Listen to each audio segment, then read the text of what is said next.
Mga kahabis, mga kalodi, meron pa akong nakalimutan, di ko pa naisama. O, di bale, meron tayong leopard, leopard, snake skin, guppy fish. Ito po siya. Ito po yung ating mga guppy fish, leopard, snake skin, guppy fish. Kaya lang, puro male lamang po ito, wala tayong female. Ayan, naka-plastic pa siya, nakalutang pa po, naka-acclimate pa po.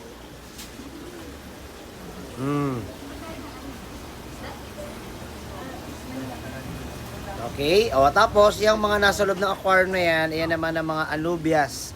Ito ang anubias sa coin leaf. Ayan siya, nakapat na po yan, naka-perpat yan, lago-lago po niya. Tapos sa mga naghahanap ng Java fern, yan, meron tayong Java fern. Tapos ito naman jade leaf, anubias jade leaf. So yan, lahat ng yan, anubias jade leaf, Java fern, anubias coin leaf. Okay? Syempre, mga crabs. Yan, marami pa rin tayo mga crabs. Mga bottom cleaner crab. Yan, dami yun, dami mga pom-pom crabs po yan, ha. Mga bottom cleaner fresh water crabs. Okay, dito naman sa baba. Ito ang mga algae eater snails, nerite snail, apple snail, at mga ram's horn snails. So yan, lahat ng yan ay available po, okay? At ito naman po ang mga figure 8 pufferfish.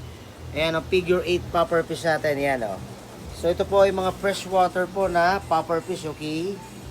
Ayan ang figure 8, yan. Okay, tinitignan pa niya tayo, yan Figure 8 pufferfish. So ang sukat ng figure 8 pufferfish natin, merong tag 2 inches. Merong 2.5 inches po ang laki. From head to tail. 2.5 at saka 2 inches po ang size. Ilan na lang sila? 1, 2, 3, 4, 5. 6 pieces na lang. Sa mga naghahanap naman ng pearl danyo zebra or yung tinatawag na celestial pearl. AKA harlequin. Okay, mali po. AKA galaxy rasbora. Ayan, ilang piraso na lang rin ho. Ayan, Okay, sa mga naghahanap ng Galaxy Rasbora, meron na rin po tayo. Iilan na lamang natira. Okay, ang sukat naman po niya ay almost, sabihin na lang natin 1 inch na lang. 1 inch ang sukat ng ating Galaxy Rasbora, okay? Celestial Pearl Danyo, aka Galaxy Rasbora. Close up pa natin. Yan. Yan ang itsura niya, ha. Ang sukat lang yan, mga nasa 1 inch lamang po yan, ha.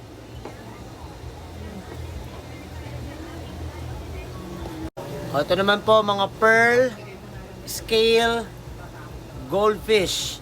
Pearl scale goldfish. Or yung tinatawag na iba, ping pong goldfish. So, ang sukat po nila ay from head to tail, more or less than nasa 1.5 inches. Yung iba, more than 1 inch. Okay, yan po ang ating mga pearl scale goldfish.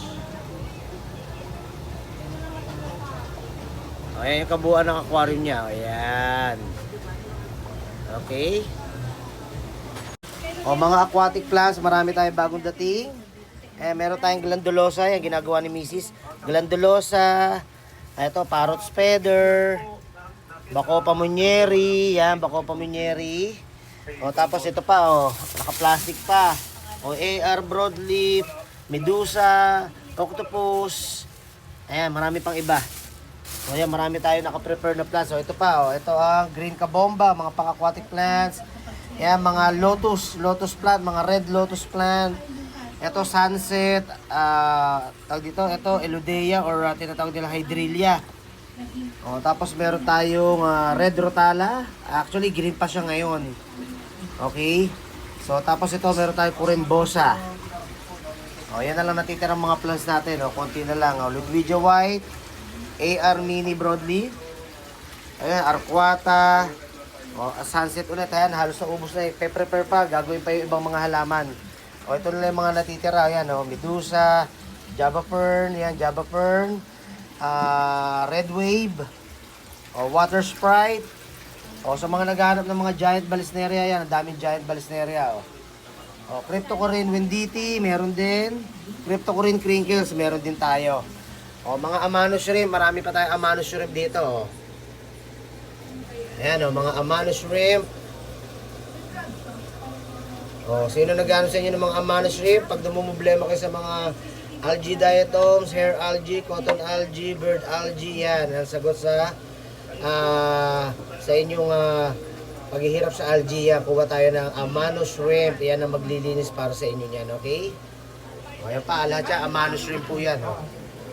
Yan, lahat yan, Amano. Lahat ng nandyan ko, puro Amano Shrimp yan. O, dito naman, yan ang Bloody Mary Shrimp. O, ito, yellow golden back, tsaka orange pumpkin.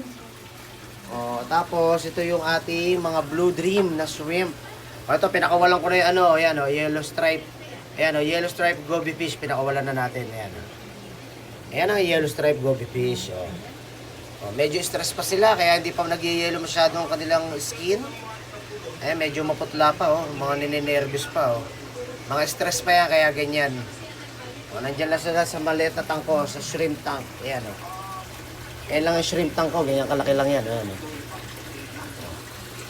okay? So, ang sukat ng mga Neo Caridina shrimp natin, yellow, orange pumpkin, Bloody Mary, tsaka Blue Dream.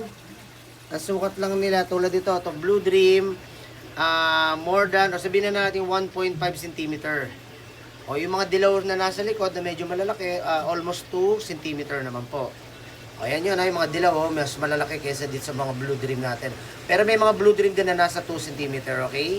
O, dito naman sa mga yellow, yellow golden back, tsaka orange pumpkin naman na yan, wala kasamang Blue Dream yan. Puro orange pumpkin yan, tsaka yellow golden back. Halos lahat yan nasa 2 cm, okay? O, yung katabi naman yan na Bloody Mary Shrimp, ang sukat din nila, mga nasa 1.5 cm at saka 2 cm din po. Okay? So, yan, ang mga Neo Caridina Shrimp po yung mga yan, ha? O, tapos ito si yellow stripe goby fish natin. Okay? I hope nagustuhan niyo po yung mga pinakita ko. Maraming salamat po. Kita-kita po tayo dito sa stall number 14. And stall number 14, Aqualand Alley, Cartimar, Pasay City. So, kita-kita po tayo rito, ha? Pasay City po, sa Cartimar po, in between ng Hilpuya at Libertad. Ang inyong landmark is nagsapit pa ako ng basta may food chain dyan sa gitna. In between, sabihin na natin McDonald's at 7-Eleven, yung iskinita doon. O tapos Save More yung building. O tapos katabi sa kabila, yun yung dito kami sa Aqualand Alley sa kabila. Okay? Tanong lang po kayo sa security guard para hindi kayo maligaw. Pag nakita nyo na yung secure dito sa Cartimar, kahit dyan sa may Save More. Okay. Maraming salamat po. Kita-kita po tayo. Stall number 14, Aqualand Alley, Cartimar, Pasay City. Ayan, hindi masyado matao. Nung oras na, alas 3 na ng hapon. Ayan, alas 3 na po ng hapon. Ayan. Ito yung dalawa. Tinan nyo yung dalawa, O si Ate Eileen, tsaka si Ate Mitch, Ate Mitch, Eileen. Huli. Tama. Ayan, ingat kayong lahat. Kita-kita po tayo. Happy fish keeping. God bless you. Bye-bye.